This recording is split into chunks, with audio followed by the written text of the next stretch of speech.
Okay, Kim. Ikalawa, PO 22CC-161, Ordinance Prohibiting Acts of Online Sexual Abuse and Exploitation of Children, OSAEZ, in Quezon City, with corresponding penalties thereafter, providing a supportive environment for the survivors and providing funds thereof. Introduced by Councilors Gilin, Doc G.G. Lombard, Joseph Joe Visaya, Dorothy A. Delarmente, M.D., Maria Eleanor Doc Eli R. Juan O.D., Albert Alvin Chucky L. De Leon, Antonio III, Bernard R. Herrera, and Ram V. Medalla, and Charm M. Ferrer. Maraming salamat po. Ating kinikilala si Konsehala Doc G. Lumbad. Councilor Jeline.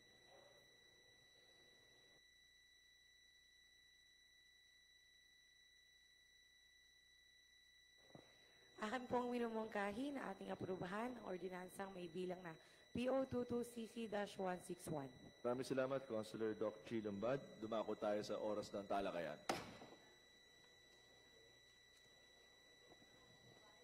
Sa kasalukuyan, ang teknolohiya ay nagiging pang-araw-araw na kagamitan ng bawat mamamayan.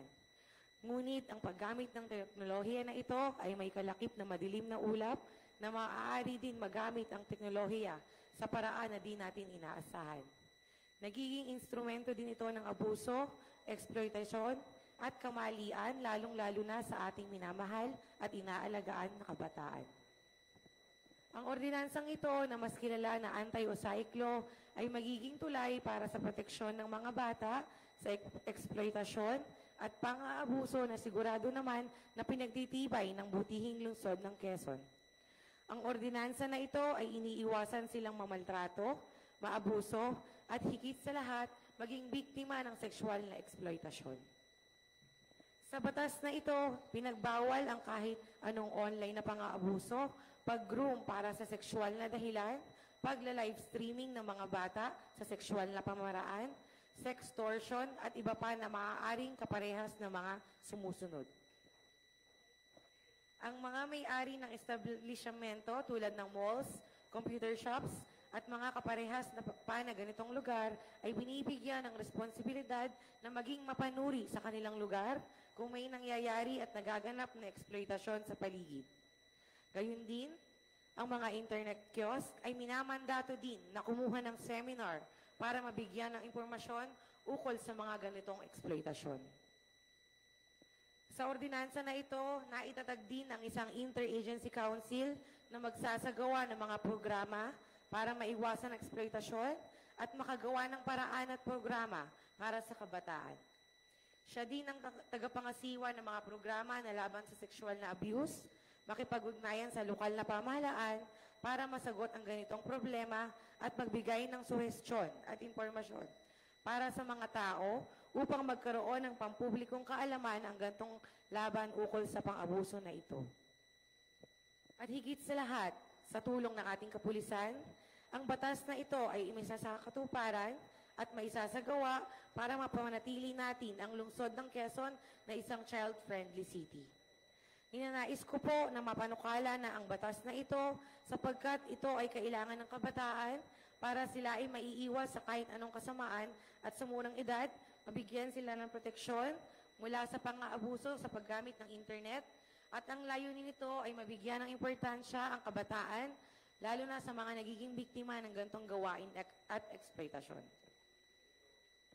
Sa kasalukuyan, dumadami na din po ang mga tao na sinasamantala lalo na sa pamamagitan ng internet at online sexual abuse. Sana sa pamamagitan ng ordinansang ito, mamulat po tayo sa nangyayari di lang sa labas, kundi pati sa munting tahanan natin, sapagkat di tayo dapat tumigil upang mahinto ang mga online abusers na ito. Dagdag pa nito, ang ordinansang ito na anti-OSAIC law ay iniiwasan din ang pagmamaltrato at pananakit na dinudulot ng mga tao na patuloy na nagiging sanhi ng pagdami ng gantong klaseng abuso ng online sexual abuse. Kinikikil ng batas na ito ang sanga ng bawat mamamayan laban sa abuso sa pamagitan ng internet. At sa pagpasa ng batas na ito, mabibigyan natin ng katiyakan ang kapakanan ng bawat kabataan. Maraming salamat po. Maraming salamat, Councilor Jeline, Doc G. Limbad. Napakaganda po nitong ordinansa na ito. Alam niyo naman po na kasama, nagkakaisa po tayo sa ating advokasya para protektahan ng lalo na mga walang kalaban-laban na mga kabataan sa buong Quezon City. Opo, maraming salamat po, Vice. May mga konting katanungan lang tayo, Doc G. Opo. But ito mga tanong na to pa, for clarification lang ito. Opo. Gusto rin natin na maaprubahan din kaagad itong measure na ito dahil ayon ito sa advokasya din ng ating mahal na Mayor Joy Belmonte. Opo, Vice. So, isa po sa mga tanong para maging klaro po. Dito po sa may Section 9 Opo. ng Council and Composition, nakalagay po, there shall be established a subcommittee under the Quezon City Council for the protection of children with the SSDD as the chair and with the following members: City Health, QCPD, Local Youth Development, City Legal, representative from a children's rights org, any additional member that the QCPC may deem needed. Na-consult naman po ito sa Executive Department, itong Opo. part na ito. Opo, sa katunayan po, nagsagawa din po tayo ng public hearing at in-invite din po natin itong mga council na nakasama po dito. Council and composition po nakasama po dito. At sila po ay talagang sang-ayon po sa ordinansa pong ito dahil talaga na nga naman po na ito po ay para po sa kinakabutihan na sa ikakabuti ng ating mga kabataan, lalo na po ang mga prone sa online sexual abuse. Okay po. Sir, Presiding So, Officer. subcommittee, ating inaano din ang kinikilala din ang ating majority floor leader, Doktora ng Bayang Councilor Dore de la Armente, who was also part of this measure. Mari po kayong explain. Yes, maraming salamat po, Mr. Presiding Officer. Bale, ito po kasing measure na to, this was requested by one of the organizations, ang tawag po dito ay International Justice Mission, wherein ang layo ng organisasyon na to ay tulungan yung mga child abuse victims, yung mga batang na-abuse all over the Philippines. At kaya po sila talagang tumungo sa Quezon City dahil sa kanilang pag-aaral, lalo na nung panahon ng pandemya, isa sa mga hotspots ang Quezon City sa online sexual abuse. Actually, nung minute nga nila ako, nagtaka ko kasi sabi ko, maintindihan ko kung yung mga sexual abuse online nangyayari sa mga probinsya, lalo na dun sa mga bahay na layo-layo. As compared dito sa Quezon City, kung saan tabi-tabi ang mga bahay, kung meron namang pag-aabusong nagagawa, for sure maririnig yun ng kapitbahay o ng mga marites. But apparently, despite that, marami pa rin nakakalusot na mga incidents at marami pa rin silang mga nare-rescue na mga bata at mga biktima dito sa Quezon City. Kaya po talagang sinadya nila ang Quezon City at humingi talaga sila ng naturang ordinansa para ma-address yung nakakalungkot na fact na meron at marami ang nangyayaring ganito sa ating lungsod. Maraming salamat, Councilor Dore de la Armente. Alam niyo po, noong 2019, nakipagpulong po tayo with Philippines Against Child Trafficking. And gateway po itong online child sexual abuse. And nung nakapag-usap po kami, may mga nilaunch tayong mga programa para sa youth.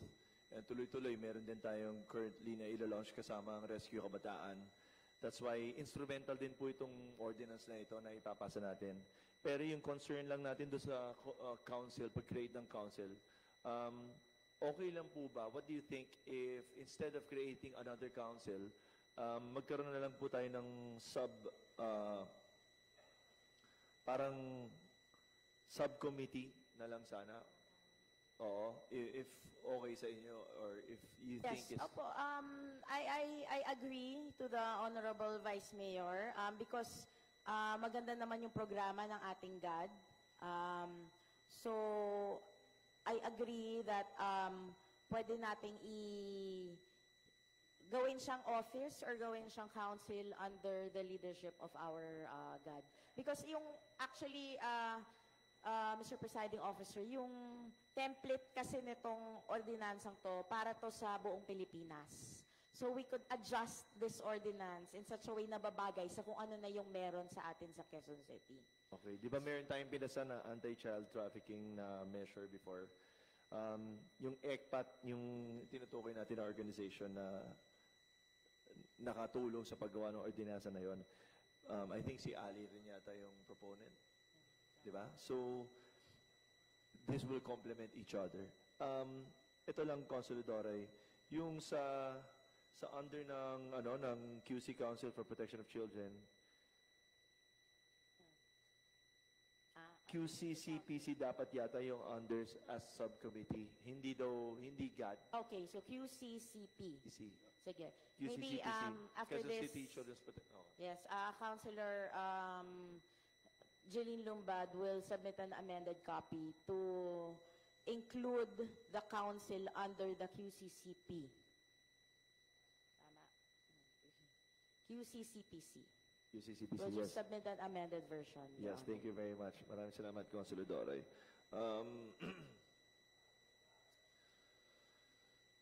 Tapos yung Section 10, so may nakalagay po dito na functions of the council shall have following responsibilities. Yung what is in the written, yung monitor and document, also, wait lang ah. Yung against online sexual child abuse committee, monitor and document yung nakalagay, di ba? Wait lang ah. Yeah, 1 minute recess. Opo.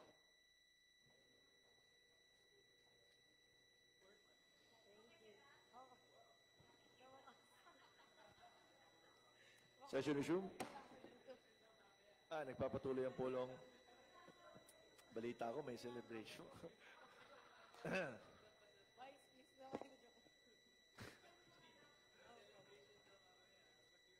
So,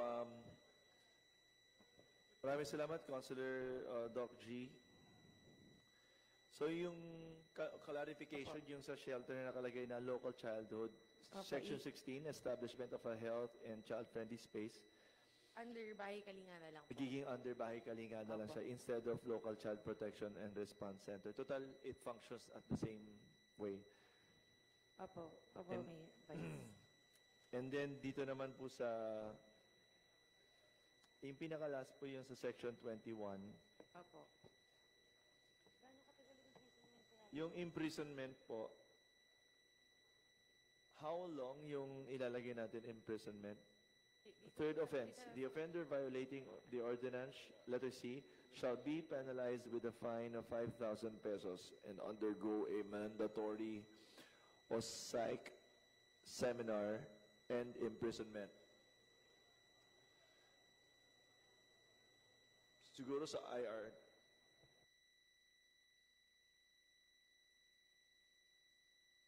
Oh, okay. So wala siya sa mismong ordinance. Okay. So bagay, ito yung template, no?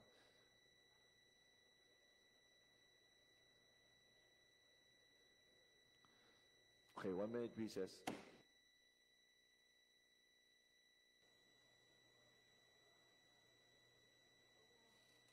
Okay, guys. Naka-recess tayo. Pero, yung letter C, after consulting with our city secretary, ang maximum na pwedeng ibigay natin is 6 months. So maybe we can add an amendment and so on. Undergo a mandatory OSAIC seminar and an imprisonment of not less than 6 months. Okay. Di ba? Or based raw by sa RA.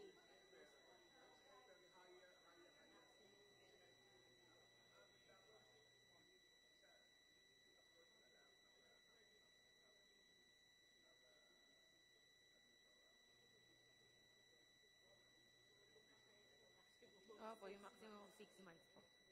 Okay lang, di ba, na ano, yan na. And then pag nag-offense pa isa, edi national ano na.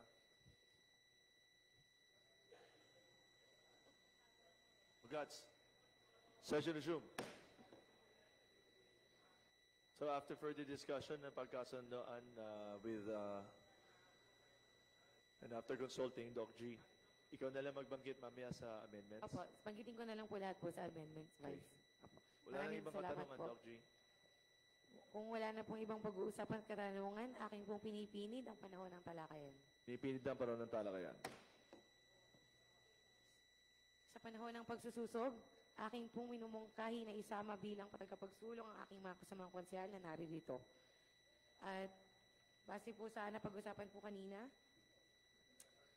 Sa parang ng pagsususog, yes.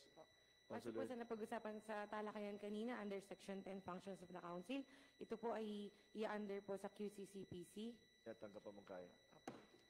At under po sa Section 16, establishment of a healthy and child-friendly space through an ordinance, the local government unit shall establish a local child protection and response center na i-under na lang po sa Bahay Kalinga or adoption na lang po ng ating Ng Bahay Bahay Kalinga. Kalinga. Tanggap ng mungkahi. At under naman po sa Section 21, penalties, third offense, violating the ordinance shall be penalized with a fine of 5,000 and undergo a mandatory or psych seminar and imprisonment for a minimum of 6 months but not more than 1 year po. Tinatanggap ang mungkahi. And Doc G, magsasubmit na lang din kayo ng amended version. Tama? Opo, and we will submit an amended version na lang po ng lahat po ng napag-usapan at sa talakayan po kanina. Maraming salamat, Doc G. naman. Maraming salamat po, Vice. Tinatanggap ang mungkahi. Tinatapos ko na po ang iminumungkahi ko po na ipihid ang panahon ng Nipinid ang susog. panahon ng bagsususog. Akin pong hinihiling na aprubahan ang PO 22CC-161 sa pagkupulong na ito. Maraming salamat, Doc G. Inaaprubahan ang ordinansa. Maraming salamat po. Maraming salamat. Salamat sa Diyos.